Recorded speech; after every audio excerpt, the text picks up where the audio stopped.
Ассалаумағалейкум, жасы үлкен ағалар, қасиетін қазақтың жоғары әркім бағалар. Аман-есен жүрмісіңдер жамағаттар, жарандар. Амандасып алайық, жақсыма тегіс қалайық, бұрын көрген, көрмеген ағайындар, туғандар. Шалқар деген мағыналы атқандай, аңғал қалам мәңгі шалқып жатқандай, күннің өзі шалқар жақтан шыққандай, таңның өзі шалқар жақтан атқандай. Бүгін мінекей шалқардың қаптөрінде, әсем мейрамханасында Әлибей Жангелдин мектебінің 55 жылдық мерейтойының куәгерлері болып отырсыздар. Баршаңызға қайырлы кеш, мерекелеріңіз, тойларыңыз құтты болсын ағайындар. Шалқар көзін бөлдіре, шалқар қанымыздай елдіре. Ал енді мына Алатаудай ақ тілегімізді жұдырықтай жүрегімізге сыйдырып, кең байтақ еліміздің түкпір-түкпірінен келіп отырған жайымыз бар. Бұл жерде бөтен ешкім жоқ. Осы Жангелдин мектебімен өмірлері, тағдырлары байланысты болған осы мектептің ұстаздары, осы мектептен тәлім алып, тәрбие көрген түлектері келіп отыр осы тойға. Ал енді ақынның шарықтасын асқағаны, көтеріп жұрт көңілін тастағалы, ағайын жолыменен бұрынғының отырмыз кешімізді бастағалы. той дейді, Тәңірдің қазынасы, той үстінде дұшпаныңда досыңдай, шапан жауып құрметтеген досыңбай. Бар дүниясын тойға шашқан күл көсір, қазақ деген дархан халық осындай, қазақи дархандылық берен үлкен кішінің басын қосып, той қылып жатқан Әлиби Жангелдин мектебі құтты болсын мерекелеріңіз. Ал енді мына алдарыңыздағы қойылған дәмнен алдырып отырыңыздар. Той қалай әдемі басталса солай қарай жалғасын табуға тиісті. Бүгін бар өнеріміз, әсем әндеріміз сіздер үшін құрметті қонақтар, меймандарымыз. Ал енді құлақтарыңыз Абай атамыз айтқандай әсем әнде болсын. Құлақтан кіріп ойдалған әсем әндеріміз сіздер үшін ағайындар. Бәрекелді. Ал енді құрметті мынау мерейтойға берекелі кешке алтын уақытын бөліп келіп отырған құрметті қонақтар, бұл өмірдің жасирасы байтағы, жеңімпаздар көл көтеріп қайтады дейді. Адамға адам ең әдемі тілегін қадамыңа көл бітсін деп айтады. Барлығы да Мұхаммедтің үмбеті, өзгелерден жоғарғы құрметі. Осындай тойға келген әр мұсылман адамның тәтті қылып тілек айту міндеті.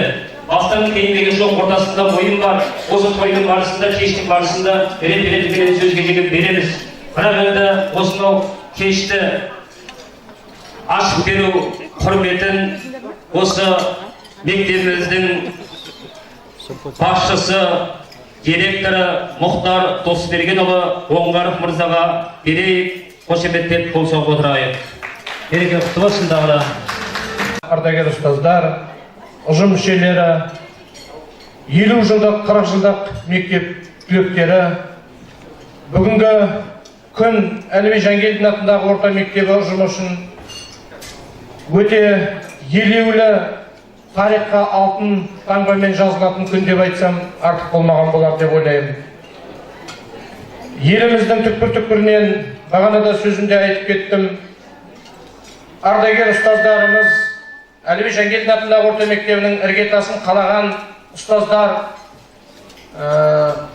сол кезеңдердегі мектеп басшылары, мектеп басшыларының жарлары, балалары қатысып, бүгінгі біздің мерейтойды асқақтатып отыр. Сондықтан да қандай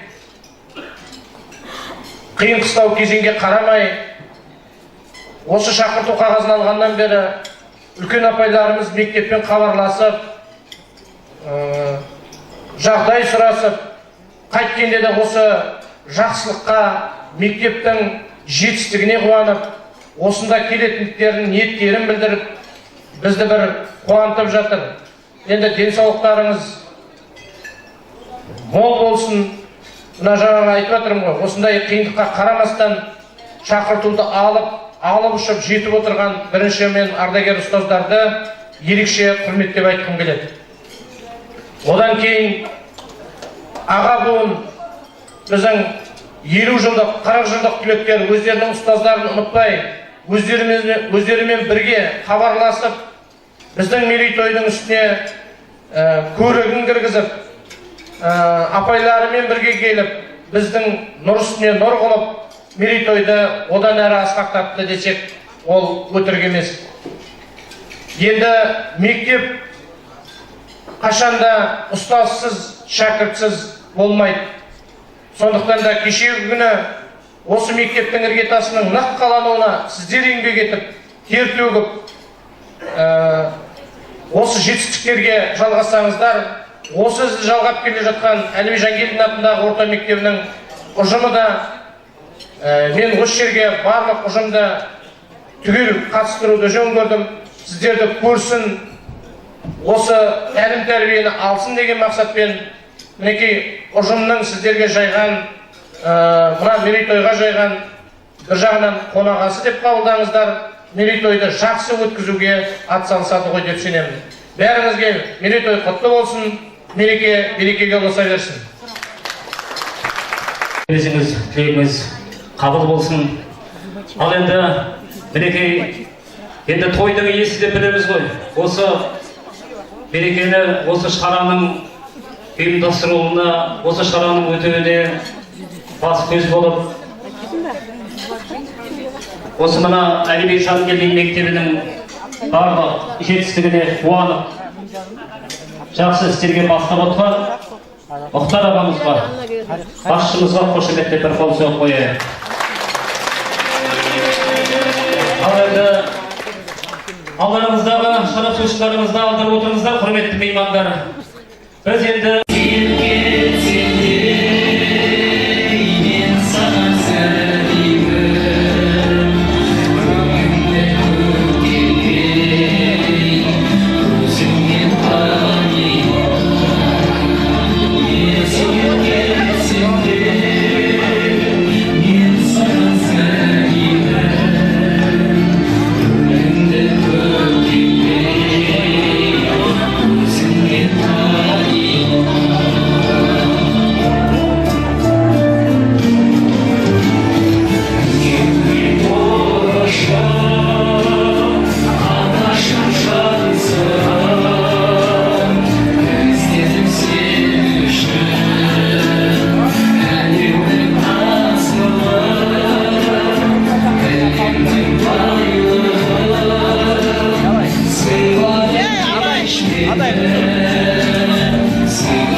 жақсы куә болдыңыздар. Адамзаттың асылы Алланың елшісі Мұхаммед пайғамбарымызға айтқан екен ғой, жақсылықты бұл өмірде кімге көбірек жасай десең, әуелі анаңа жаса, сосын анаңа жаса, сосын тағы да анаңа, содан кейін бар әкеңе, сосын басқаларға жасай кел деп. Бәйгеден атын шауып дос қайтпаған, жамелден бір сырымды дос қайтпаған, қолда барда алтынның қадірі жоқ деген сөзді бұрынғылар дос қайтпаған. Керегіне алтынның да күмісінде, келіпсіз жоқ қалады екен түбі күнге. Алтыннан да ардақты алтындағы сыйға, анаңды құрметтен тірісінде дейді бабаларымыз. Алтын басты аналарымыз аман болсын. Ал енді ас адамның арқауы отырысыңыз мәнді болсын, сәнді болсын. Алдарыңыздағы дәмнен алып отырыңыздар.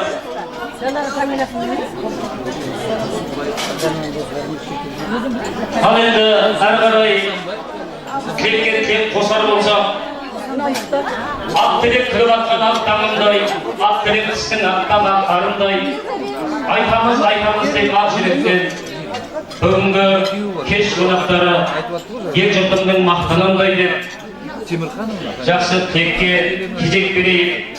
Осы әдеби Жангелдин мектебінде ұзақ жылдар басшылық қызмет атқарған марқұм Жалмұханбетов Оразбай ағамыздың, Оралбаев Жаңамұрат, Еңсепов Бердімжай ағайлардың отбасы мүшелері ортамызда. Атайын сөздің жебесін жүздіріп ойдың темесін. Сөзінде болар жүйесі, адамның болар киесі. Бірде бір мектеп деген мекемеге басшы болу да оңай емес. дей тұрғанмен да сол қызығы мен қуанышы бірге жүретін, сол шаруа жұмысты жасаған, жаңағы есімі аталып атқан қонақтарымызға сөз берейін. Түсінікті болу үшін тағы да бір оқып берейін. Мектебімізде ұзақ жылдар басшылық қызмет атқарған Жалмұханбетов Оразбай, Оралбаев, Жаңамұрат, Еңсепов Бердімжай ағайлардың отбасы мүшелері ортамызда. Сол кісілерді осы мынау 55 жылдығына мектептің жиналып отырған, мектеп бітіріп кеткен түлектері, осында қатынасып отырған мұғалімдер, барлығыңды да осы 55 жылдық мерекелерімен құттықтаймын.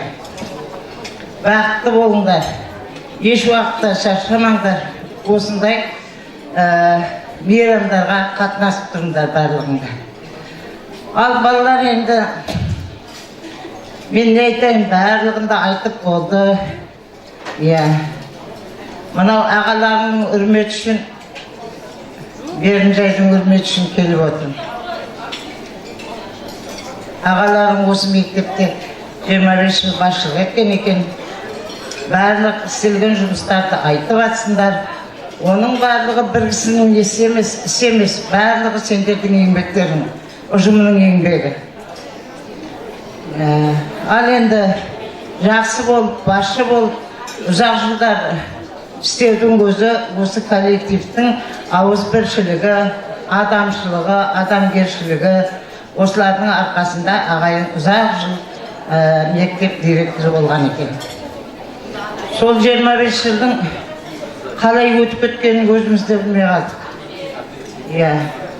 Директорлық екі бастан ол ешкімнің маңдайына жазылған нәрсе емес, әркімнің өзінің еңбегімен бағаланатын нәрсе.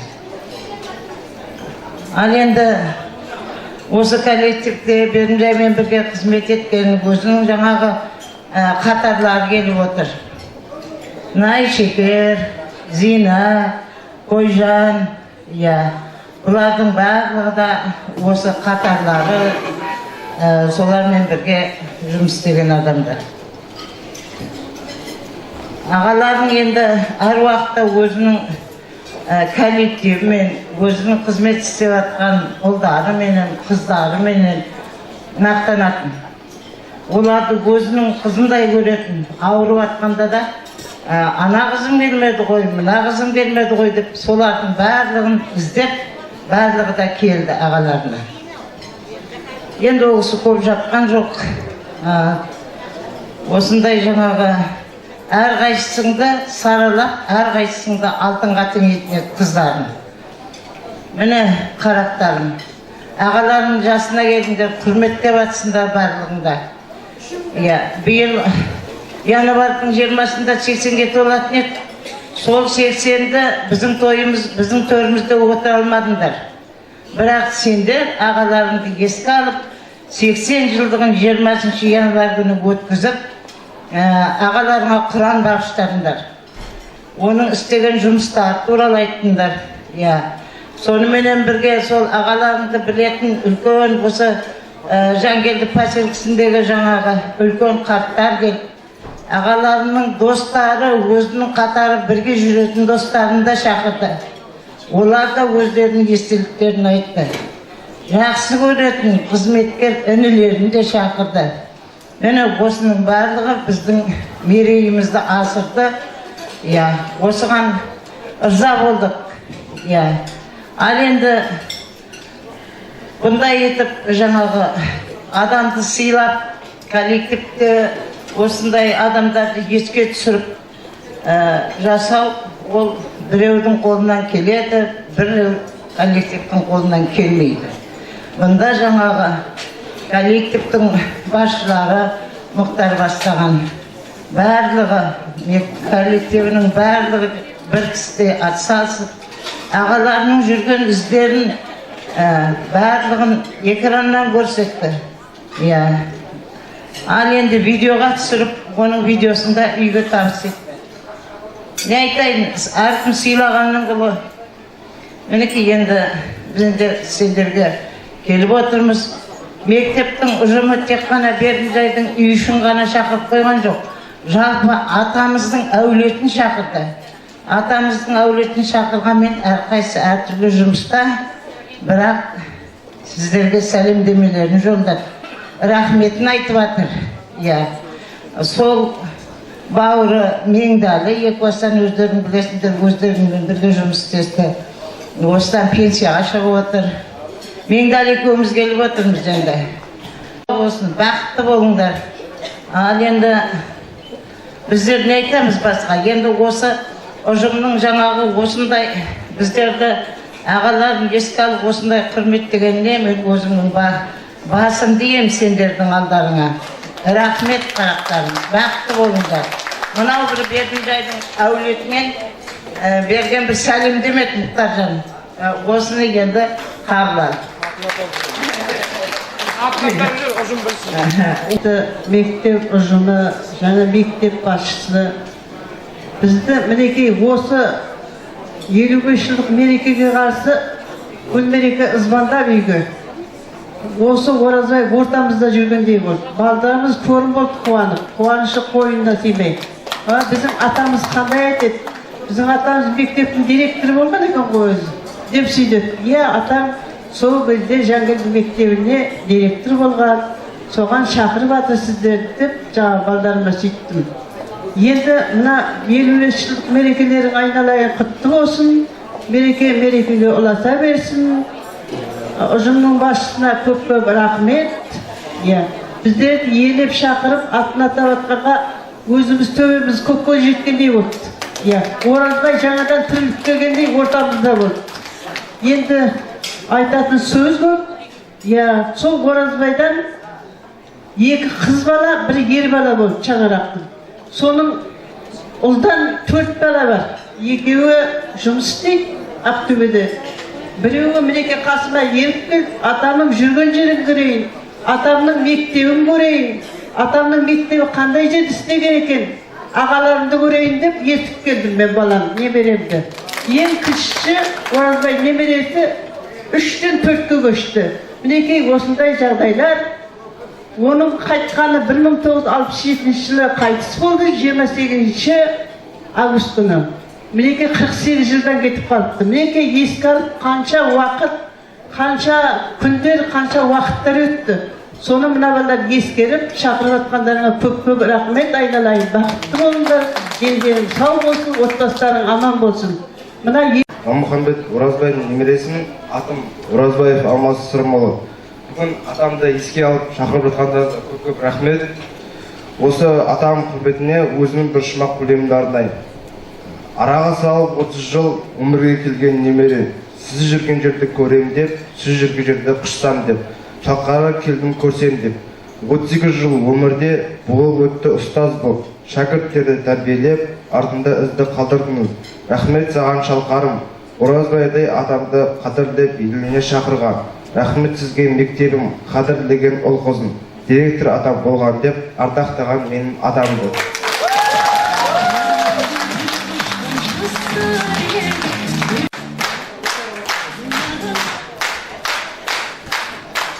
Қымбатты қауым, бүгін ертеден бері көптеген сөздер айтып жатыр. Жангелді мектебіне, оның ішінде Мұхтар, және Раиса ағам мектеп ұжымына сол барлық айтқан тілектердің бәрі қабыл болсын, періштенің құлағынан шалып, Алла тағала сіздерге дендеріңе саулық берсін, жұмыстарыңа әбіре берсін, отбасыларыңа әрқайсының аманшылық, кәсіптеріңмен береке тауып, әбірейлі амандықпен тек иманның байлығы, деннің саулығы мен бала шағаның қызығын көріп, тек ұлықтандай ұрпақ байлыққа жетіңдер деп тілейді. Ал енді сол бағанадан бері айтылған тілек қабыл етсін Алла. Енді жаңа Дариға айтып кетті ғой, әрине біздің жолдастарымыз болып, саусаған кемпірлер қалып қойып шығарды. Оларды жақсы болды ма, жаман болды ма, Алла тағала өзінің керек болғасын өзі берді, өзі алып кетті. Енді оған шара жоқ, Алланың ісіне. Олар иманды болсын, жатқан жер жай болсын.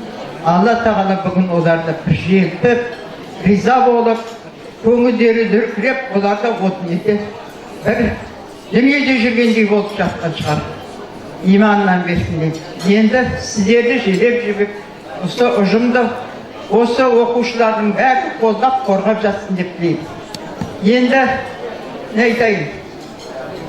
Осы менен кім звондап, Мақсұт звондап Астанадан, қайта ой тұрмайды, қайта звондайды, апа қалайды, амансыздар ма, барсыңдар ма, сондай суреті керек ағаның, бірдемесі керек, суреттері керек.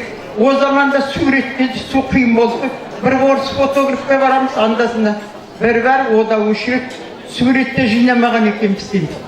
Сондықтан әйтеуір қиян-сиян жерден суреттерді жинап, сұраған Мақсұтжанға, Мұхтар, Гүлмереке айналайын, сіздер көп сұрап болысына.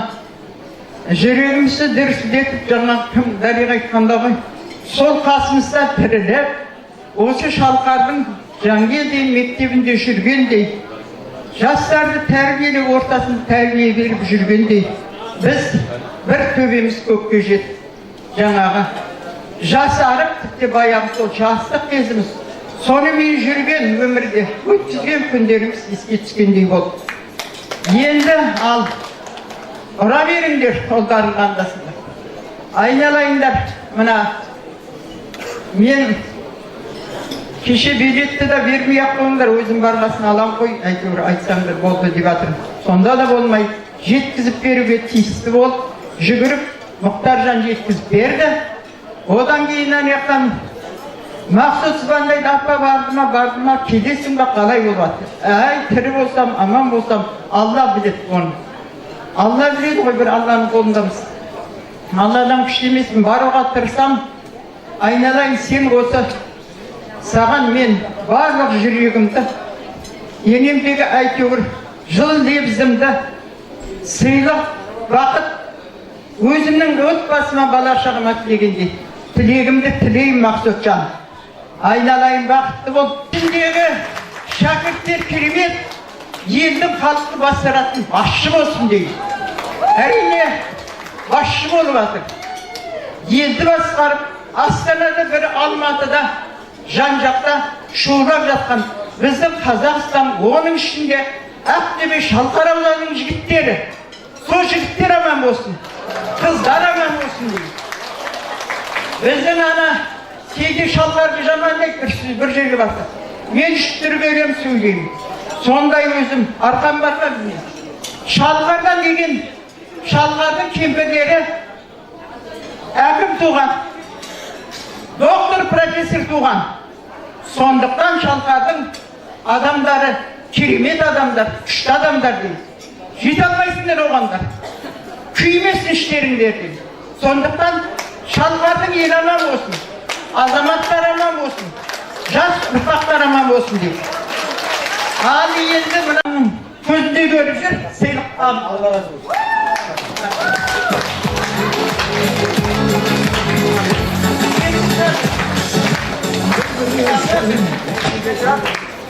Мынау саған бергесін ертеңнен келінler үндемейді. Мынау келінге қазақтың қазақша кеспетеміз, қазір современнийлерге кет, мынау жаңағы келін киіп жүретін болсын. Апаңның менің көзімде көрсін, ағаңның көзінде көрсін. Құтты болсын, рақасын. Кел ақсақалды, атам. Жасындай ойнап шарышын әқта арышын, көтеріп жүрген жұртымның ардай намысын. Dostluktu tutup çemberenler Şegitler Kuvansın елім Азамат елім байланысты кітапша мен диск шығарған болатынбыз. Осы алғашқы нұсқасын осы үш апайымызға сыйға тартуға рұқсат етіңіздер. Ал бәрекелді, құтты болсын. Кезіндегі ел басқарған ағаларымыздың жан серігі болған, шаңырағының, ошағының отын шалқытып жаққан үш бірдей анамыз келіп батасын беріп жатыр. Батаменен ел көгереді дейді. Қабыл болсын баталарыңыз. Алла қуат берсін сіздерге.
жатыр. Қадірлі ендігілі барыңызда. Мынауғанда тез сақтап отырайық. Микрофон ұсынам ағайындар. Ол енді былай болады. Осы мына ән көңілдің ажары дейді ғой, мақсатқа жетсең әділ болып қызмет ет халқыңа. Әнін тыңдап күйіз боп басыңды үй салқына дейді. Мынау той мереке болғаннан кейін қазір мына стол болып жарысамыз. Ән айтып жарысымыз келіпті осы жолы. Мына жастар жаңа атсалысып отырмыздар. Сол шәмшінің әндерінен, сол бұрыннан көнелеу әндерден жібереміз.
Шіркін айлы кеште шашайлаудың көлінде айтылатын әнге жетер ән бар ма дейді. Ал енді атамекен әнін бәріміз бір қосылып сырғап жіберейік. Содан кейін тойымыз әрі қарай жалғасын табады. Асқар.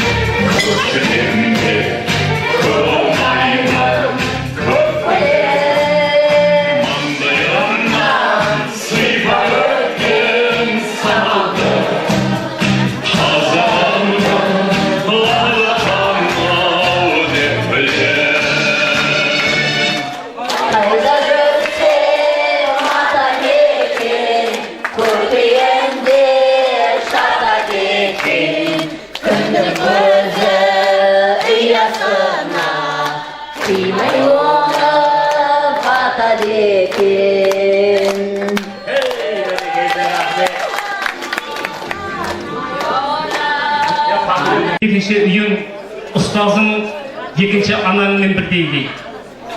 Ал енді мына осы тойдың төрінде өте мерейлі меймандарымыз отыр. Осы мектептің алғаш еңбек еткен ардагер ұстаздары Нұрпейісова Айшекер, Үйшева Зейне, Жұмағалиева Қойжан, Көшенов Жамбыл, Ермағанбетов Жақсылық, Насрадинова Жанботеге сөз беріледі. Қошемет, құрмет бізден болсын, той төріне шығайық. Мектебіміздің алғашында еңбек еткен ардагер ұстаздары деп дәріптеп жатырмыз ағайындар. Бүгін танысып, қызық думан өткізіп жатырмыз. Мұндай 55 жылды тойлаған ешқандай мектеп жоқ. Әліби Жангелдин мектебі бірінші рет барлық жерге үлгі көрсетіп жатыр. Сол үлгісін келешекте жалғастыруымыз керек мектептер. Ондағы тағы Әліби Жангелдиннің негізінде жүрген бізде болдық қой. Дегенмен де біз 61 жылдан 80 жылға дейін жүрсек, бұлар қазіргі жастар осы уақыттағы тәрбиені қаншалықты керектігін барлығын біледі. Жастар бізде көп біледі. Себебі жастардың оқитын журналдары, күнделікті электр техниканың да несі бар, айтары бар.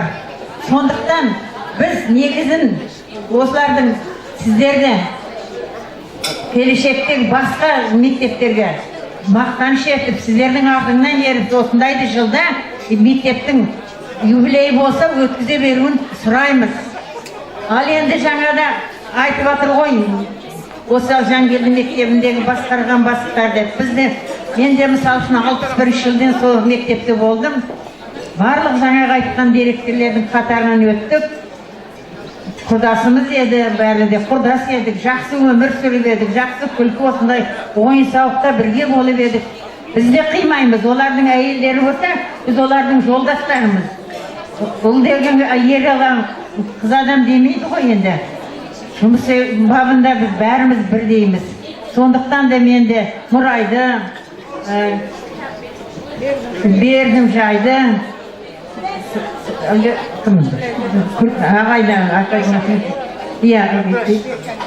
солардың бәрін қимаймыз, шында да біргістеген. Сағынамыз да, жаңағыда 2 күннен бері әйелдер айтып атқан сайын сол жүрегімізді біздің де қозғап отыр. Ал енді ұстаздар, сіздердің ойлағаныңыз, біздің ойлағанымыз бәріміз негізгі бір мәселе ғой. Мектепте сабақты жақсы өткізу, тәртіпті болу, балаларға білімді жақсы беріп, солардың жоғарғы оқу орнына түсіру. Міне сол ойымызды іске асыру үшін бүгіннен бастап осыларды тәрбиесін, балалардың тәрбиесі жақсы ғой, дегенмен де жақсы білім беруге тырысайық. Дендерің сау болсын, аман болыңдар, семьяларың аман болсын, әр уақыт осындай тойларға жиі келіп, кездесіп, осындай би жырыменен аяқтайық. Бүгінгі Әліби Жангелдиннің мектептің директоры, онан кейін ұжымы, жас қыздар, қанша бізге еңбек етіп жатыр. Солардың бәріне рахмет айтамыз.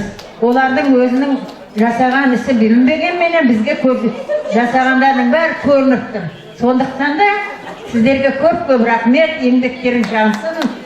Балаларың оқудан бітірген, балаларың алтынға бітірсін, тіпті алтынға бітірмей-ақ жақсы оқып, адамгершілікпенен сол мектептің атағын шығарсын деймін. Дендерің сау болсын, бақытты болыңдар. Қайырлы кеш, рахман-рахим. Жаңағы ескіше айтқанда ереже байы өтті, онда да айтқан тіле қабылат дейді. Мынау шақпан айы, соңы, біз енді Рамазан айында ораза ұстап отырмыз. Үлкен кісілер, былай айтқанда иманымыз аузымызда, намазымыз, әйтеуір Алла тағала сол тілекті мына сіздер манадан мектепте кешеден бері, бүгін ертеңнен бері, ораза ашқаннан бері айтып атқан ұжымға, мектепке, мына алыстан келген азаматтарға, әдейі Мақсұт пен Сағитқа, тағы басқа, соның қатарында жүрген бірге менің класс жетекші болған балаларыма, шәкірттеріме сол тілек қабыл болсын дегім керек. Барлық ұжымға осы отырған барлық айналайын. Ал енді мына айтқан тілектің бәрі қабыл болсын.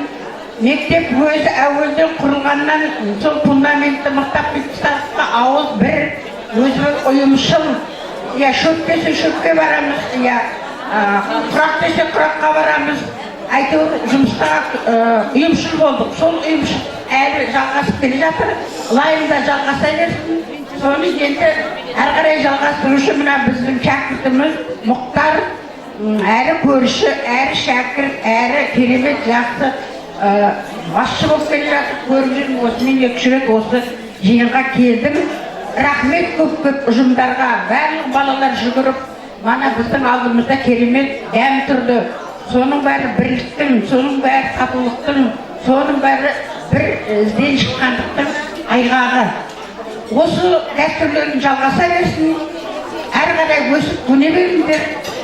Алла тағала сендерге қуат берсін, абырой берсін, атақ берсін деген көреді. Бәрекелді қабыл болсын. Бүгінгі жаңағы тойымыздың жалғасы осы әсем мейрамханасында өтіп жатыр. Айналайындар, бізді жаңағы едәуір жасартып, әсем мейрамханасына әкеліп дискотека жасап жатсыңдар. Соныңызға рахмет. Аяқтарымызды жазып, біраз секіріп алдық сендердің арқаларында. Енді мана өзім сөзімде де айттым, Қойжан да айтып отыр. Біз енді қалай жасты артыға тастап, 80-нің сеңгіріне келіп қалыппыз. Ал осы кезде біраз нәрсені көрдік, біраз нәрсені басымыздан өткіздік. Ал енді биыл мамыр айының 3-нен 10-шының арасында мен қажылыққа барып келдім. Меккеге барып келдім. Алдарыңызда тек қана ұстаз емес,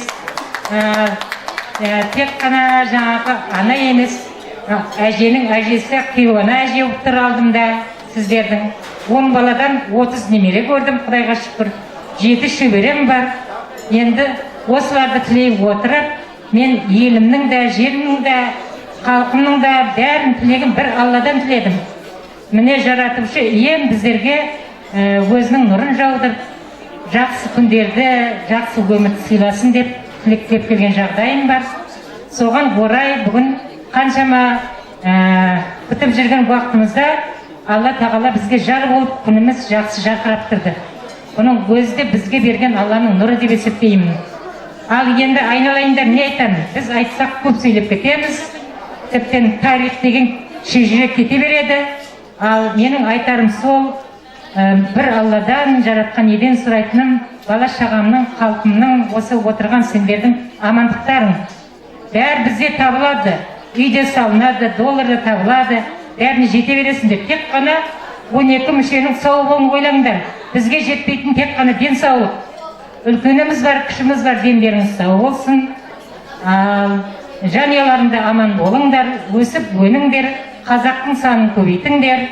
Ал енді сондай үлгі боларлықта өзім алтында із қалдырдым. Ал менің келген жерім 4 қара болған, мен өзім көтібар тұқымнан келген кәдімгі қолына қару болған адамның қалған алтыннан қалған бір тұяқпын.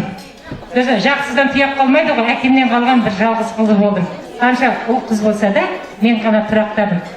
Ал бауырларым айтатыным қарабастарға.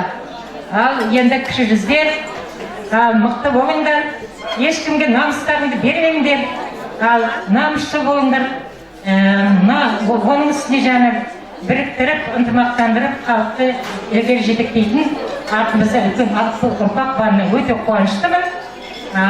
Біздің алдымыз Аллаға жақын болғанмен, артымыздың жақсы болғанын жақсы тілейміз. Артымызда тек қана бейбітшілік өмір болсын, бейбітшілік салтанаты болсын, елімізде соғыс болмасын, бейбіт өмірдің еңбек ардагерлері көбейе берсін. Жұмыстарыңызда сәттілік, үлкен денсаулық, жанұямда бақыт. Осыны мына мейрамханада ойнап күліп, жақсы өткізумен қатар, енді Алла тағала өзіміздің балдарымызды аман-есен көруге сондай күн тусын деп есептеймін енді. Бүгін төбемізді көрсеткеніңізге бәрімізге рахмет. Айналайындар, 40 жылдан көрмеген бері шекерді көрдім. Онан кейін Қойжанмен Бүржанын көреміз бір қалада болғанмен. Соның бәрін бірінші осы ұжымның неткен маған берген сыйы ғой деймін. Мүмкін бақыттымын, 40 жылдан бері көрмеген достарымды, қанды көйлек жолдастарымды көрдім. Ал Айжан, ал жаңағы кім Жамал, Зариға бәрі сөйлеп жатыр ғой. Біздің де жүрегіміздің түкпірінде сендер барсыңдар. Менің жүрегім бәріне сиясыңдар. Жүрегім үлкен, өзім шамал болғанмен. Не айтам енді? Денсаулық, үлкен бақыт, бейбітшілік. Құрметті қалайық, тойларыңыз той қыласын, құтты болсын. Ал енді мына осы тойды ұйымдастырып отырған Мұхтарға, Мұхтардың ұжымына және Астанадан хабарласқан Мақсұтқа, Ақтөбеден хабарласқан Имұхамбетке және басқа осы шәкірттерге, әсіресе 50 жылдық шәкірттердің есінде қалыппын мен. Өте ризамын, рахмет сіздерге. Ал енді осылар бүкіл шәкірттерге жақсылық тілеймін, тойларың той қыласын. Біздің жасымызды беріп, жаңағы ұзақ уақыт өмір сүріңдер, бақытты болыңыздар. Бүгінгі тойға жиналып отырған қауымдар, құрметті жаңағы 25 жылдық жасап жатқан мектептің басшысы, жаста болсам бастай болған айналамыздар, тойын той қыласа берсін. Семьяңда бақытты бол, еңбегің жемісті болсын. Балалардың жас ұжымдары бар, ішінде үлкен біздер ұқсаған егделер бар. Сізге үнемі жақсылық жағынан қарап, сізге ақ жол болып, әр уақытта бақыт тілеп жүрсін. Мына 40 жылға шақырып отқан шәкірттерім, осының ішінде отырған шәкірттерім бар, әнші де бар, күйші де бар. Мысалы айтқанда Тақаева сияқты, Күнзипа сияқты тағы сондай әншілеріміз бар. Жаңа келгенде бәрінде байқап жатыр. Сондай жақсы шәкірттер тәрбиеленіп өсе берсін. Ұстаз деген шәкіртіменен бай ғой. Бұлардың байлығы қолға күнбе-күн ақша емес, байлығымыз артта қалған ұстаздар шәкірттеріміз. Осы мектепте жаңа айтып жатыр ғой, 65 жылдан 76 жылға дейін қызмет етіп, жаңағы айтқан Мұрай ағай бар, Әбдіраш ағай бар, Бегімжай ағай, бәріміз, мына тұрған Айын Жамал, бәріміз бір жаңа штаб бар, бәріміз бір ән салып, балаларды тәрбиелеп, кешегі дүниеден қозған Әлпеш апай бар, бәріміз де осы мектептің қабырғасында еңбек етіп, тиянақты білім беріп, тәжірибе алысып бір-бірімізден әдептілікке, мейірімділікке қатар жүріп өсіп едік.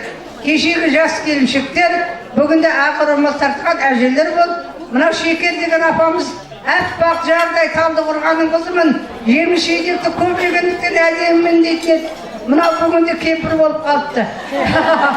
Иә, ал енді қожаң оралдымыз ғой еді, ол жақсы оңсыз. Сол сияқты біздер де кеше уақытта осы секіріп жүрген жас келіншектер едік. Біздің ізімізді Мұхтар айналайын саған берсін, ұжымыңа берсін.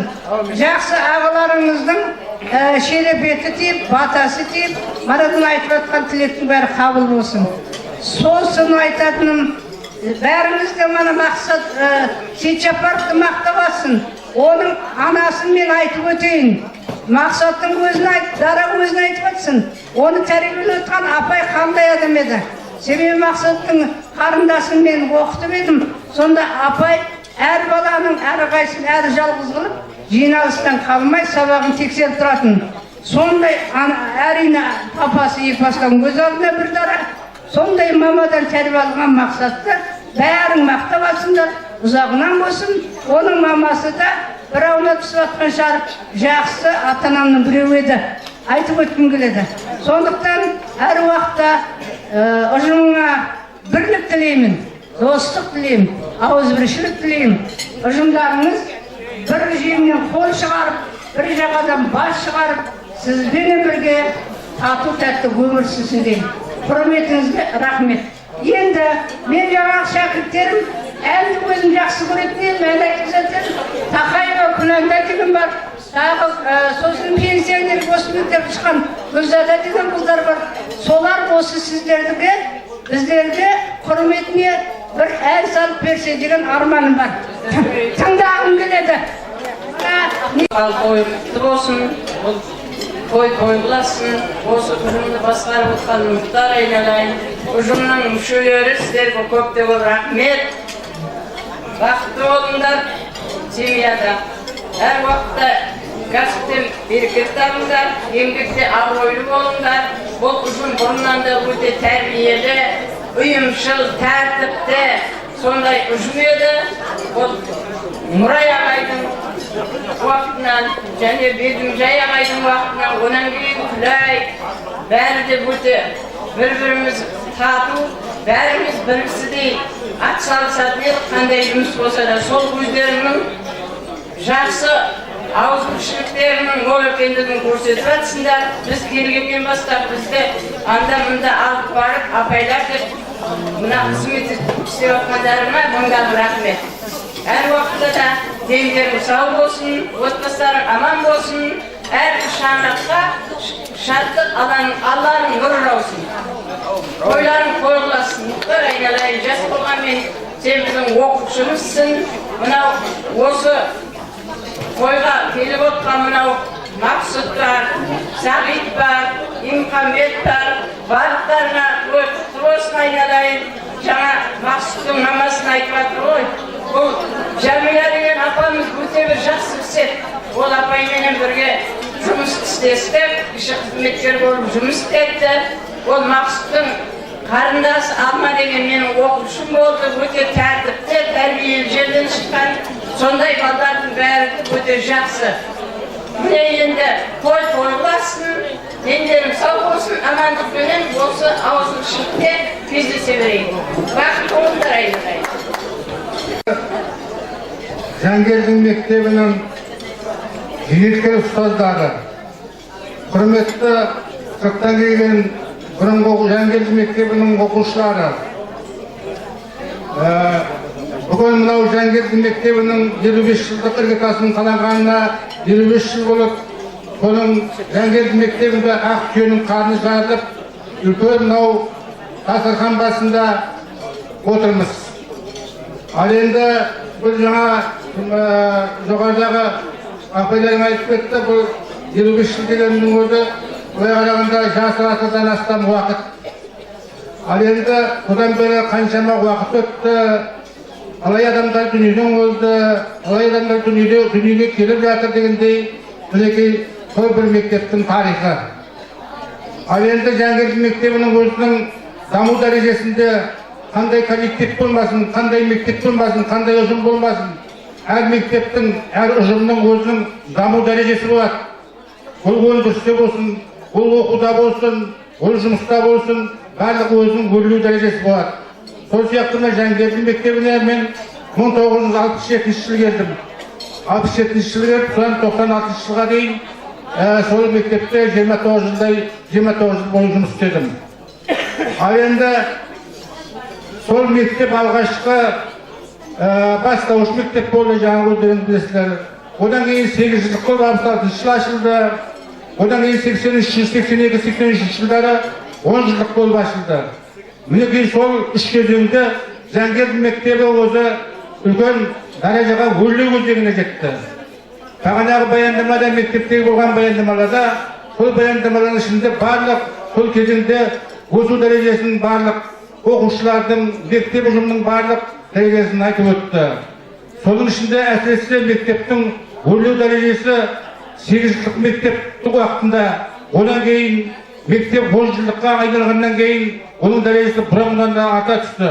Оның бас себебі бұрын бастауыш мектеп болғанда, 8 жылдық мектеп болғанда, анау қаладағы бірінші мектеп, екінші мектептің мектептен үлкен мектеп болды, Ашалқадың Қарашаңырағы. Біздің мектептің балдары баратын еді.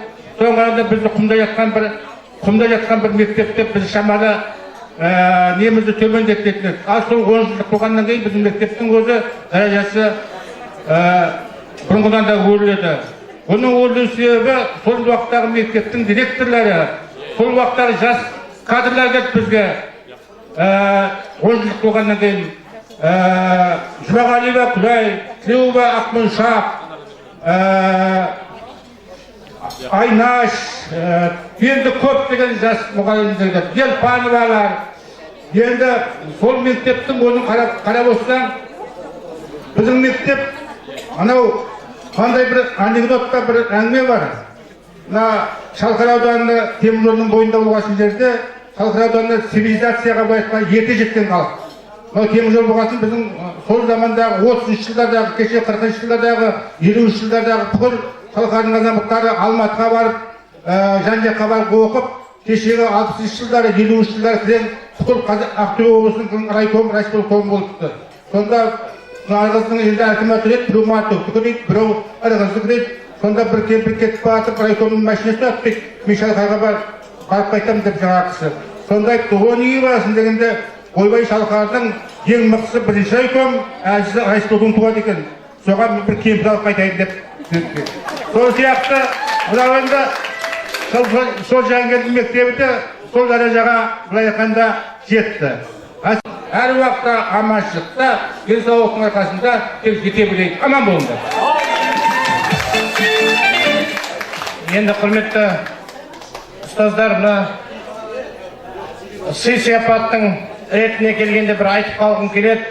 Осы бізге жағдай жасап, осы мерейтой болады дегеннен бастап, Асылхан ағамыз көтеріліп қойыңыз шаға. Былтыр 40 жылдық жасап мектепке келіп кетті. Жаңа жылдан кейін естігеннен 100 мың теңгелей қаржылай көмек беріп, інім ұялмай ештеңеден өзім көмегімді беремін деп жаңағы демеп қойып, қазір мектептің ішіндегі жарқыраған стендтердің бәрі осы кісінің еңбегінің арқасы деймін. Жаңа сыртта тұрғанда көптеген нәрселерді қыздар қайдан алып жатсың деп сұрақ қояды арасында. Мен де күлем, сендер үндемеңдер, келіп жатса не істейсіңдер деп. Сосын тағы бір адамдарды айтып кеткім келеді. Жаңа кітапшалар не шығып жатыр ғой. Мұхамеджан ағайдың қызы отыр, Гүлнар апай. Көтеріп қойыңызшы апай. Осы кітапшалардың шығуына демеушілік жасап, 10 мың теңгелей қаржылай сыйлығын беріп, осы кісі қолдады. Содан кейін тағы Жантөринова Баршагүл апамыз Алматы қаласынан, ол кісі де 15 мыңдай қаржылай көмек беріп, мектепте осындай жаңа демеушіліктер жасап, соны жақсының жақсылығын айтын ортасысын дейді, осы жерде айтып кеткен жөн көріп отыр. Сый-сияпаттан сына беріңіздер. Гүлфия. Ал құтты болсын.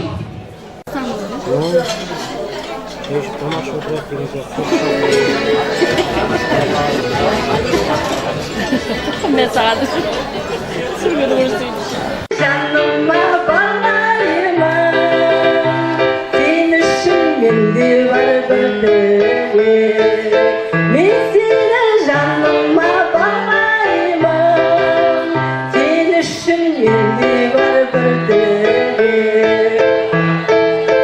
Sen artık göremin bakadan, şimdi baytuğa jaskanam, yetkidi ağlarıma yürekten, jansırım jasırım jaskalam. Yetkidi ağlarıma yürekten, jansırım jasırım jaskalam. Yüzümde alğaşkı savak geç, lezzetin tadını gözlenşir. Leyle'de ayrılan mecnunde, der hazır mindi joğağı bir. Leyle'de ayrılan mecnunde, der hazır mindi joğağı bir. Sügenin başına her kapar mensinde yürüyen, oğuzun beni kursanarsan, benimsiz sokanı yürekten. Oğuzun beni kursanarsan, benimsiz sokanı yürekten, yürekten. Aylarınızda aman olunuzdur arkadaşlar. Осында Ақтөбе облысы Шалқар қаласындағы, Шалқар ауданындағы мектеп басшылары ал енді ешқашан аттатып түскеніне қояйық. Ауданымыздағы барлық мектеп басшылары ортаға шақырамыз. Оның ішінде орны бөлек бірегейі есен жол Өтебашев ағамыз, Орал ағамыз, барлық мектеп басшылары. Айғаным апай қалмасын, алым апай қалмасын.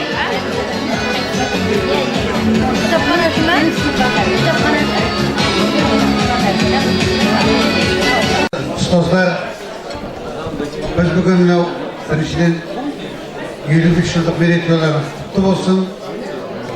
Беріп жатқан білімдеріңізден әр уақытта береке тауып, үлкен шығармашылық табыс тілеймін сіздерге. Қазақта бір жақсы сөз бар, Шерхан Мұртазаның айтқан. Қараңғыда жұлдыз болмаса, адамдар адасады. Өнер жұлдыздары болмаса, көңілді кіріп алады.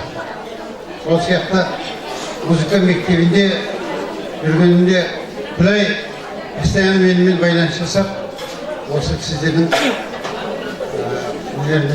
орта мектептің гимнін жазып болды.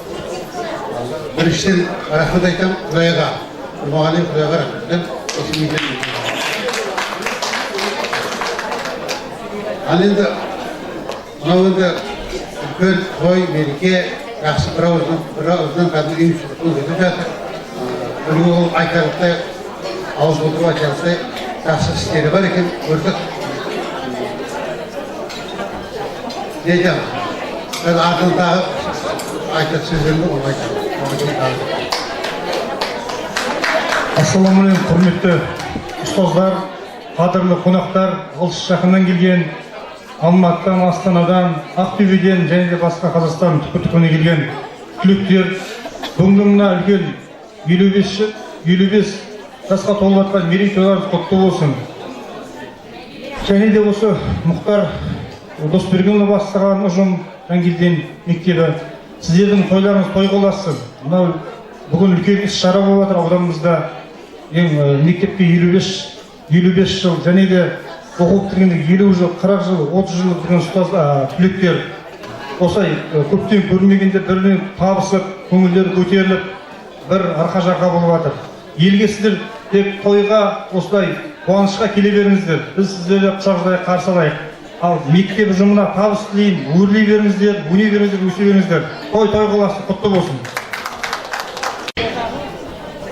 Құрметті Мұхтар Досбергенұлы және Әлібек Жангелдин атындағы орта мектептің ұжымы бүгінгі 55 жас мектебіміздің мерейтойы құтты болсын. Құрметті бүгінгі мерейтойға шақырылған қонақтар, ардагер ұстаздар, мектебіміздің 50 жылдан бұрын бітірген түлектері, 30 жылдық, 20 жылдық, міне бүгінгі мерейтой баршаңызға құтты болсын. Мен де осы Әлібек Жангелдин атындағы орта мектептің түлегімін. Былтыр біздің де 75-ші жылы бітірген шәкірттердің 40 жылдық мерейтойы болып өтті. Міне бүгінгі қуанарлық жағдай, сол кездегі өзімізге сабақ берген ардагер ұстаздарымыз ат арылтып, жан-жақтан елдің шалғайлығына қарамай бүгінгі мерейтойға қатысып отыр. Сол үшін біздер өте қуаныштымыз. Өзімізге дәріс берген, сол кезде айтылып жатыр манадан бері Шекер апайымыз, Қойжан апайымыз, Зен апайымыз, А класының сынып жетекшісі Жанбек апай, өзімнің класс жетекшісім Айнжамал апай, тарихтан сабақ берген Жақсылық ағайым, міне барлық өзімнің аға апайларымды осыда 30 жыл, 40 жыл көрмеген апайларымды көріп, мана түске дейін осы мерейтойдың бірінші бөлімі болып өтті, марқайып отырмыз. Міне осы кісілердің бізге берген, мана айтып жатыр ғой, фундамент мықты болса деп, осы апай ағайларымыздың берген жақсы білімінің, жақсы тәрбиесінің арқасында мен де осы кісілердің ізін қуып келе жатырмын. Табан аудармастан 32 жыл осы Әлібек Жангелдин атындағы орта мектепте мұғалім болдым. Міне сол еңбегіміздің нәтижелілігі шығар. Одан кейін де осы білім саласында жұмыс жасап жатырмын. Бірақ қазір мектепке дейінгі балалар мекемесінде меңгеруші қызметіндемін. Оны осы ұстаздарымның салып беріп кеткен сара жолы деп білемін. Сол үшін ұстаздарыма басым деймін. Енді ұжымыма өзімнің бір құлағым осы мектепте жүреді. Себебі ұзақ жылдар осы мектепте қызмет жасадым. Ұжымға жақсы тілектер айтамын. Үнемі жоғарыдан көріне беріңіздер. Ұстаздарыма шығармашылық табыс айтамын. Мұхтар Досбергенұлы, манадан бері сіздің атыңызға жақсы сөздер айтылып жатыр. Соның барлығы құтты болсын, әлі де жалғасын таба берсін. Жангелдин мектебі жасай берсін. Кездескендеріңіз жақсы. Осындай қуанышты дастархандарыңызда ұстаздарымызбен бірге ел ағаларымыз келіп отыр. Ағаларымыз, апаларымыз келіп отыр жан-жақтан. Құрдастарымыз міне бізден 1 жыл бұрын бітіріп кеткен. Баршаңызға той тағы да құтты болсын. Қонақтар, құрметті бүгінгі жиынға жиналған қауым, ұстаздар мен шәкірттер, баршаға мына бүгінгі кеш құтты болсын дегім келеді. Біздер Жангелдин поселкесінде, Селиванкіде, осы мектепте Жангелдиннің түлегі болып, осы мектептен ұшқан түлектеріміз. Ал енді не айтамыз? Барлық сөзді енді ұстаздар жақсы, жан-жақтан келген ұстаздарымыз жақсы тілектер айтып жатыр ғой. Мен Мұхтарға рахмет айтқым келеді, оның ұжымына рахмет айтқым келеді, қыздарға, ұлдарға. Өлі разы болмай, тірі байымайды дейді. Мына атамыздың 55 жылдығын ескеріп, өзінің ойынды ойдағыдай атқарып жатсын Мұхтар. Рахмет, саған тек қана денсаулық тілеймін, қажымас қайрат, еңбегіңе табыс тілеймін. Табысты болыңдар, қыздар, ұлдар, Жангелдинді көркейтіңдер, өсіріңдер. Сіздерге жақсы биылғы тестіде балаларың алтын белгіге ие болсын дегім келеді. Тойларың той қыласын. Осындай ұжымға, тойға шақырғанға рахмет. Осындай ақ дастархан басында тойда қауыша берейік. Биылғы бітіріп жатқан ағаларымыз жан-жақтан келген 50 жылдық, 40 жылдық, 30 жылдық мерекелерің құтты болсын. Мерекелерің мерекеге ұлассын. Әр шаңыраққа тек қана аманшылық тілеймін. Бірінші байлық адамға денсаулық, дендеріңіз сау болсын, елге аман сау жетулеріңізге тілектеспін. Баршаға той жұғысты болсын, құтты болсын дегім келеді.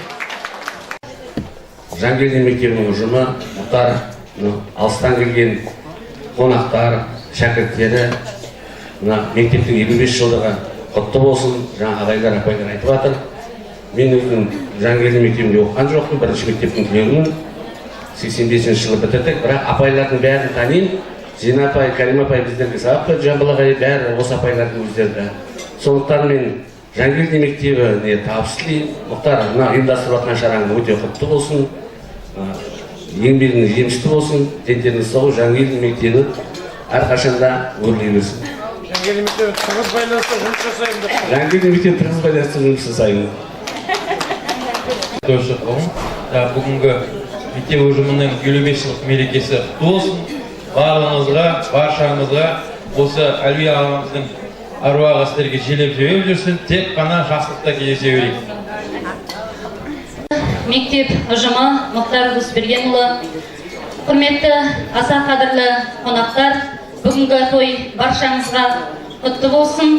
Мектеп қашанда тағылымды тәрбие ордасы, алғашқы өркениеттің шырақшысы, ошағы деп есептелінеді. Міне осындай киелі ордаға қош келіпсіздер. Сапарларымыз сәтті болып, биылғы ұлттық бірыңғай тестілеуде балаларымызға жұғысты болып, алтын белгілері мектепте көбейе берсін. Әрине, бұл мектеп мен ішінде өзіндік орны бар, ерекше ұжым. Себебі ең алғаш оқу орнын бітіріп келген кезеңнен бастап осы мектепте біраз жыл жұмыс жасадық деп айта аламыз.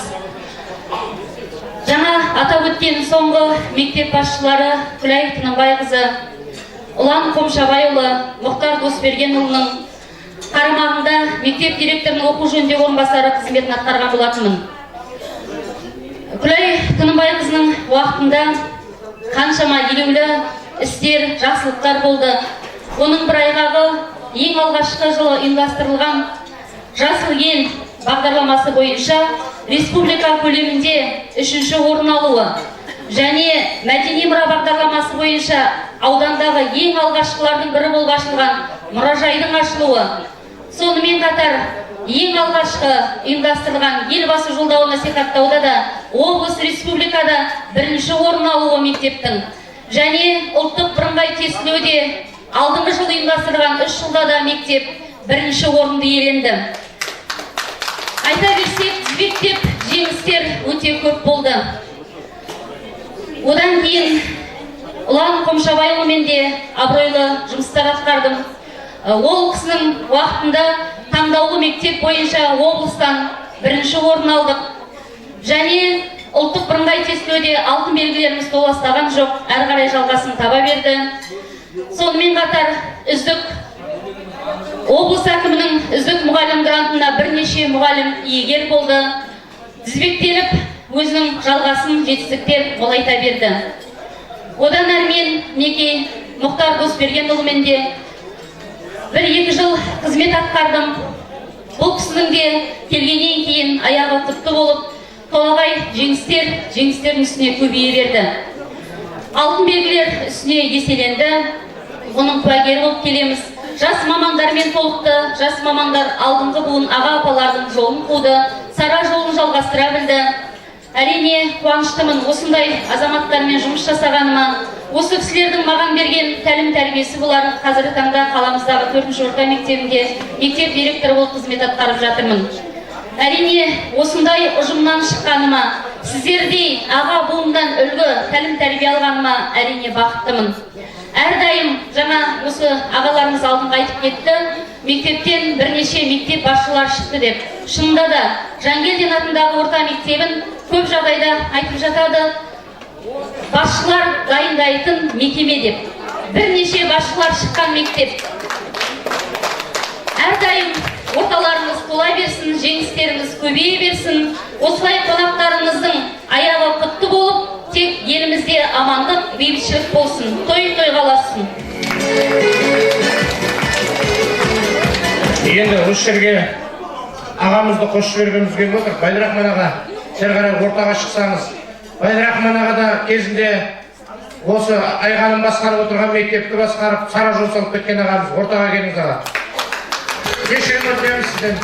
Ең өтпетті, Күләй апай, сіздің тұсыңызда ма деймін меніңше, Әр қарай Оралды енді айтып жатырмыз, Мөлтек ауданының біздің депутатымыз үнемі қолдау көрсетіп тұрады. Айгенже апамыздың қасында Отарова кеше ғана мына мектеп алды даярлық деген топ балалар бүлдіршіндердің тобына 145 мыңға демеушілік жасап кілем алып берді. Айтып қойып отырғаным ортада Екібастан ауылына апайымыз бен Айғаным өзіміздің адамымыз. Бұна екі жігітіміз, біреу құрдасымыз, біреу ініміз. Бұлар да бізді үнемі қолдап жүретін азаматтар. Байдрахман аға, сізге сөз. 43 жыл осы педагогика саласында жұмыс істеген адаммын. Соның 28 жыл осы мен директор қызмет атқардым. Мен шамалы нет қалатын ба, жаңа иісіп қалам. Шаршап қалатын. Мен шамалы ойындағын бәрін айтым керек қой. Мен аудандық білім бөлімінің өзінде 20 жыл істедім. Соның 14 жылында методикалық кабинет басқардым. Сол біздің жұмыс істеген уақыттарымызда кабинет басқарғанды. Ол кабинетте 13 методист болушы еді. Әр пән бойынша. 13 методисті әрқайсысы аудан бойынша мен істеген уақыттарда 36 мектеп болып, бәрін бастауышын қосқанда орта мектебімен. Әр мектепке националдық қылып бөліп қоямыз. Ана не жаңағы бар ашу көріп, несі бар, жетіспейтіні бар, оларды тексеріп отырамыз. Сосы оларды бүкіл шағырат кітаптарын біз шығарып отырамыз. Мынадай әркім кез-кезінде әрқайсысы өз бетімен баспайды. Бізде соның методикалық кеңес бар, сол кеңесті бекітеміз. Сосын алған бойынша қандай мектепте қандай мысалдар шығу керек екендігі бәрі орындайды керек. Енді қазір заман балапан басына торғай болып кеткен уақыт бар. Сонда мен өзімнің осы қала бойынша Жангелдин мектебінен сол 13 жылдан астам мектеп болдым. Сосын мен солтүстік жақтағы Қалқалы жақтың атты мектебінен астам болдым өзім. Сонда мен Бердіжаймен жұмыс істедім. Сондағы директоры. Бәкен, содан кейін Жұмағалиев Әбдірәшік ағамыз директор болып автоволға кетті. Автоволға кеткеннен кейін Тұрай тағайын Жұмағалиев ағам. Сол завышқыламыз. Сосын енді Тұрай ыңғайлы, жақсы, түсінікті, үлкен, өзінің деңгейіне үлкен сауат адам болғаннан кейін онымен өте жиі жұмыстар істедім. Осы Жангелді мектептерінде қандай жақсылықтары болсын, солардың бәрінде осы бірден сабақты көрсетіп отырдық. Бұл жерде осы мектептің осындай дәрежеге жету, жаңағы директорлардың ұстазы болу, сол мына Бердіжай мен Күрайдың арқасында. Күрай қандай тапсырма береді, оны жұрттар бір жеті оңыз істесе, ол бір күннің ішінде істеп тастай қалып, жаңағы өзің анаған ішіне қосылмайтын болып отырады көбіне. Осындай дәрежеге жеткізген осы мектепте тек Күрай деп отырған жоқ, сол уақытта өз толқыны өзі өте сауатты мұғалімдер істеді. Осы аудан бойынша айтсам, осы Бердібай бастаған мектептің мұғалімдері басқа мектептердің мұғалімдеріне қарағанда өте сауатты болды. Сол аты сол себептен мықты елден көтерілді. Енді айналайын Мұхтар, сен жақсы жерде едің, жақсы жердің Мұхтар көгерді көктетіп, бұдан да республика деңгейінде мектеп негізі. Одан да астын құрылысы болды, қарайды, республика болған кейін сол ең алдын қатарында болып тектеспін. Осы бағанды жетінші тәрбиелі, жалпы елімде сенімді мен көрген осы қоластыры сыйласының мұғалімдердің өзінің әр қайсысы әр мектеп ұстаз болатындарында. Осы жақсы ұстаздың атын жаман қағаттырма. Осы сенем, жас адам тек іске келу керек қой. Осысын жалғаса берсін, ұрпаққа жалғасын. Айтатын болсын. Шамал, жүрді айтатын ғалам.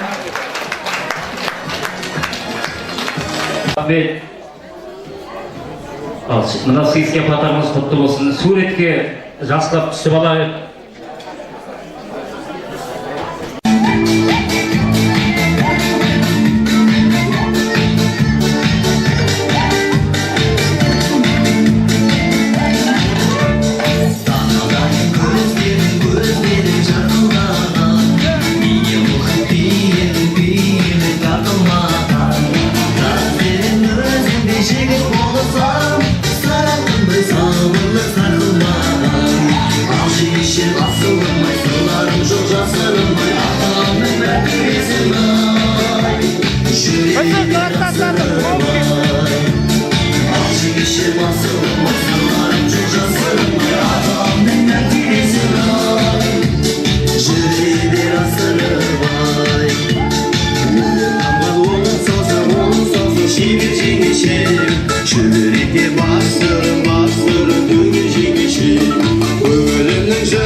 Bye.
şap şap, şügür şap şap gelir.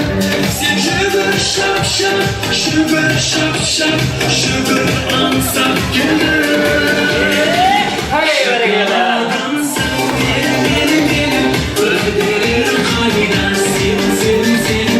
Şakaladın sen benim, gözlerim öldürür senin. Şakaladın sen benim, öldürür kaydan senin. Şakaladın sen benim, gözlerim öldürür senin.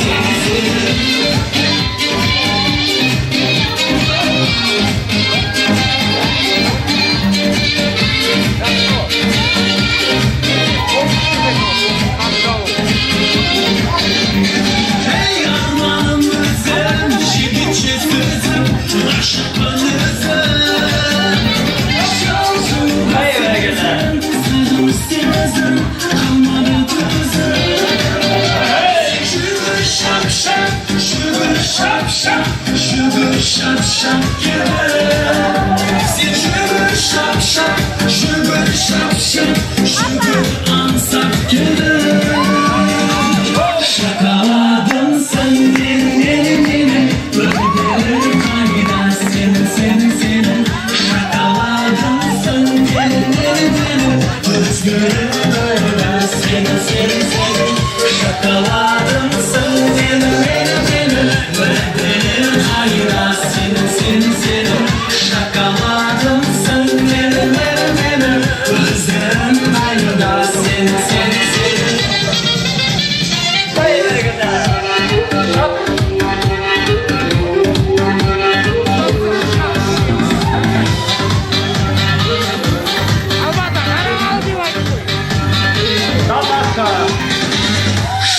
Şakaladın sen benim, öldürür kayda senin.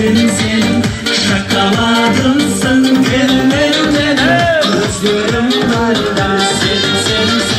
Şakaladın sen benim, öldürür kayda senin. Şakaladın sen benim, özgürüm öyle senin. Koylarımız kutlu olsun ağayın. Hal endi aytar bolsam, Maylabay Nazar, Amantay Bakcan, Surmanova Kamila, Gülşan Muhammedcan, Havarova Elpiş, Yestinbetova Tilek, Tavuzbayeva Hanzada, ağay apaylarımızın отбасынан жағынан келіп отырған меймандарымызды шақырайық. Қошемет, қол соғып отырайық ағайындар мінекей. Есімі аталған Қауым, мынау жалғыз шалқар ақтөбеміз бүкіл Қазақстанның шартарапына Жангелдин мектебі 25 жылдығын тойлайын деп жатыр деген хабар кеткен. Міне сол хабардың бүгін қорытындысы ұнатысы той болып жатқан Жангелдиннің ұжымы Мұхтар бастаған оқушым айналайын. Тойлар құтты болсын. Тойға ұласа берсін. Мынау 50 жылдық ханымдар мен мырзалар келіп отқан. 40 жылдық, 30 жылдық шәкірттерім. Бәрің міне бас қосып бүгін мәресәрі бір-бірімді көріп жан-жақтан керемет бір қазақша айтқанда мамыражай күн кешіп отырсыздар, ешқандай проблема ештеңені ойламай. Міне сондай проблемасы шақтарын көбейе берсін. Мына Жангелдин мектебінің ұжымы айналайын.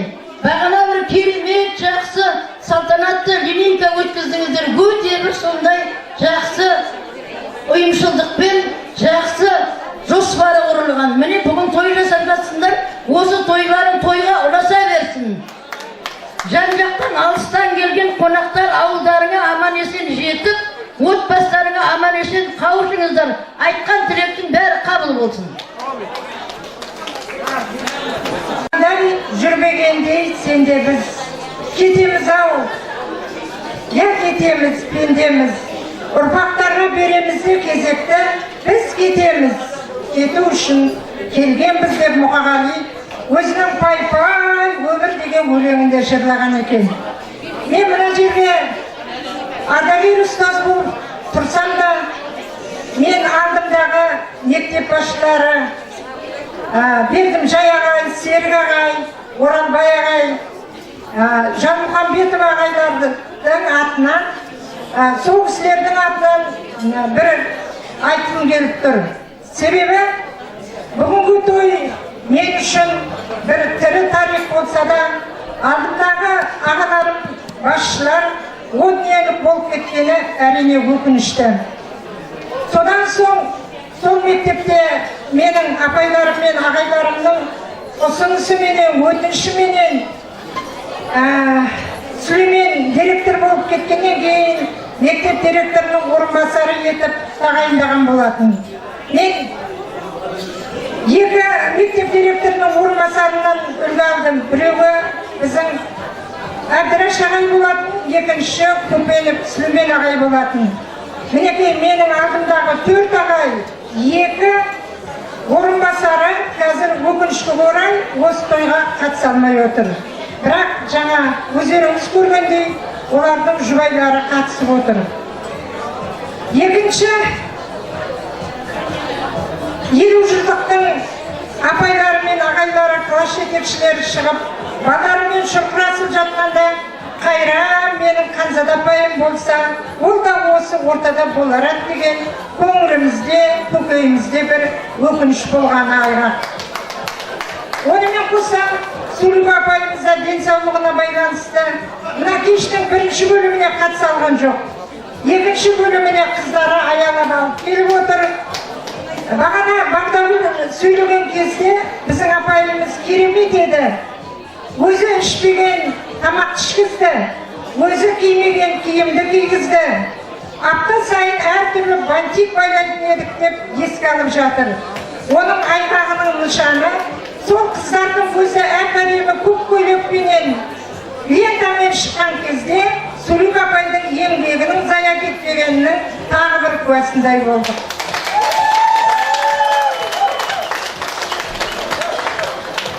Мен осы ертеңнен бері айтылып жатқан жақсы тілектер мен лебіздерге қосыла отырып, барлық, мысалы мен өзімді айтайын, өз басыма айтылып жатқан жақсылық бір алғыс болатын болса, оның барлығы жаңағы айтқан менің 6 басшым менен мынау келіп отқан үлкен апайларының таза еңбегі деп айтар едім. Себебі мектепке келгеннен кейін біздің мектептің бір ерекшелігі, жас келсе іске деп, олардың кішкентай жылт еткен жаңалығы болса қуанып, соны керемет бір өзінің төл баласындай қылып айтып, бізді жігерлендіріп отыратын еді. Олар үлкенді көрсете білді. Біз олардың үлкендігін көрдік, еркеледік, бірақ ерсі қылық көрсеткен жоқпыз. Міне мұның барлығы жаңағы бүгінгі айтылып жатырған тірі тарихтағы жақсылықтың барлығы осы біздің апайларымыз еді. Жаңағы алыстан келіп отқан, жасы 80-ге толып атқан мына 3 апайды мен шын жүрегімнен құттықтаймын. Себебі біздер осы мектепке келгенде біздің үлгі алатынымыз, қарайтынымыз алдымыздағы басшымыз, ақылшымыз осы апайлар болды. Сондықтан сол апайлардың айтқаны бізге зар еді. Соның үлгісіменен, соның тәрбиесіменен біздер әрі қарай жұмыс жасадық. Содан кейінгі қыздар жаңа Күләй айтқан біздің үлгімізді алды, солай өмір әрі қарай жалғасып келе жатыр. Айналайын, Мұқтаржан, сенің ұжымың өте жас, өте талантты, білімді, өте алғыр. Біздің поколениемізше ондай енді даму болған жоқ, жағдай болған жоқ, бұлардың барлығы болған жоқ. Сондықтан біздер енді біргелкі болдық. Бәріміз бірдей болдық, бірақ өте жақсы жұмыс істедік деп ойлаймыз. Себебі біз осылардың бәрін оқыттық. Енді қазіргі сенің қарағандағы, ұжымдағы балдарың өте тәртіпті, өте білімді, бәрі жанып тұр. Сол еңбектері жана берсін. Ана біздің Гүлмираның, Жанардың, және басқа да қыздардың, мына Мира кімдім? Өзімнің Манарымды айтайыншы. Манардың еңбектерін ерекше деп айтуға болады. Себебі олардың жаңылдықтың, олардың суавистік алаңы бар. сол талантын сен шыңдап әрі қарай өсіріп жатсың. Еңбектерің жемісті болсын, аман болыңдар, ұжыммен осындай абыройы арта берсін. Бәріңізге рахмет. 24 май, маймыл жылы. Өмірге күліп қараған жануардың жылы екен, сол жыл бізге құтты жыл болып кетті. Айналайын Мұхтар, басшысы мектептің Жангелдин ұжымының. Және алыстан келген қонақтар, Атыраудан, Алматының ар жағынан Талдықорғаннан Шекер апай, Ақтөбеден келген үлкен қонақтар, осындағы әкімшіліктен келген қонақтар, Басмағамбетова Рита өзіміздің қызымыз мектептен шыққан, қазіргі Заброева болып отырған барлық өсіп өнген қыздарымыз, жігіттеріміз келген қадамдарымызға гүл бітсін. 55 жыл тарихта Жангелдин мектебінің тағы да 60 жыл, 70 жыл, 100 жыл деп кете беретін ғасырлық тойларына жете берейік, жете беріңіздер. Мына білімнің ордасы мектеп десек, мектептің жүрегі әрине ұстаз, мұғалім. Мұғалімнің, ұстаздың алдынан өтпейтін жан жоқ. Бауыржан Момышұлының сөзімен айтсақ, болашақтың басшысында, данасында, ғалымында өсіретін мұғалім ұстаз екен. Мінекей, Алладан кейінгі, ата-анадан кейінгі басымызды иетініміз біздің ұстаздарымыз. Сол үшін өткенге салауат деп, жаңа ағайлардың жұбайлары келіп жатыр, ағайларымызды еске алып жатырмыз. Сол өткенге әрине салауат дейміз, ол өлі риза болмайды, тірі байымайды дейді. Енді сол ағайлардың ізіменен келе жатқан ұстаздардың өмірі бүгінгі күні шат-шадыманға толып жатыр. Бердімжай ағайды айтпай кетпеске болмайды. Бұл Жангелдин мектебінің батыры десем болады. Он такой статный, он красивый, он настоящий мужчина болды, мен қалай айтарым білмей жатырмын. Ол кісіге бәріміз ғашық едік. Енді баласындай болдық, бұлай түсінбеңіздер, біздің махаббатымыз ол кісіге деген шексіз еді. Енді арамызда ағай жоқ, сағына еске аламыз. Ағайдың аруағына басымыз иеміз. Басқа да ағайлар, Ханзада апайымыз, Тілек апайымыз жатқан да жерлері жайлы, топырақтары торқа болсын, алдары өздеріне жарық, арттары жақсылығы осылай нұры тасып сіздерге жұғысты болсын, жақсылығы жақын болсын. Ал енді барлықтарыңызға рахметімді айта отырып, мына Жангелдин мектебінің ұжымына, қыздарына, сіңілеріне, апайларға жақсы тілеймін. Бұл қыздар алтын қыздар, алтын жігіттер. Бәрінде Жангелдинден шығып, өсіп, өніп, көбейіп жатыр. Соның айғағы мына Мұхтар өзіміздің шәкіртіміз, қараңыздар. Ай десе ауызға, түн десе көз бар, маңдай келе қарсы Мұхтарға рахмет.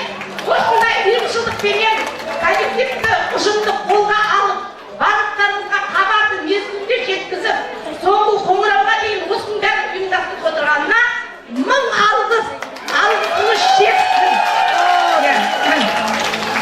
Қосағыңмен қоса ағар, балаларыңның қызығын көр, үбірлі шүбірлі бол, үлкен ақсақалды ата бол, келіншек ақжаулықты әже болсын. Барлықтарыңызға бақыт тілеймін. Орыстанның да сөз бар екен. Ең сұлу адам кім деген? Ең сұлу адам дені сау адам деп. Сондықтан дендеріңізге саулық тілеймін, ұзақ ғұмыр тілеймін, балдарыңыздың қызын көріңіздер, сау саламатта кездесейік. Рахмет. Музыкалық сәлем. Гүлзира. Мен жүре алмай қалады шығар, мен анамнаға қозғалмайтын едік. Қазір міне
шоқ деген бұрынғыда бабаларымыз. Осы мына тойдың дағыз қызған шағында мына туған, оқыған мектебін ұмытпай, осынау жақсылықтың үстіне жақсы тілеген лебізін арнайтын, 10 жыл бірге оқып, 10 жыл бірге ойнаған, 10 жыл бірге оқып, барлығын ойлаған, айтады ғой ақын ағаларымыз, өмір деген ойында емес, тойда емес, басқалардан биік тұрар бойда емес, өмір деген шахмат емес шатасқан, өмір деген ұтып алар дойбы емес, өмір қатал емтихан дейді. Ал енді мынау сол өмірдің сан тарау жолдарынан өтіп, бүгінгі күні біздің мерекелі кешіміздің куәгерлері болып отырған 50 жылда ел жаңа 50 жылдық түлектерге қошемет ағайындар, қол соғып қояйық жақсылар. Қайда 50 жылдықта келіңіздер, мерекелеріңіз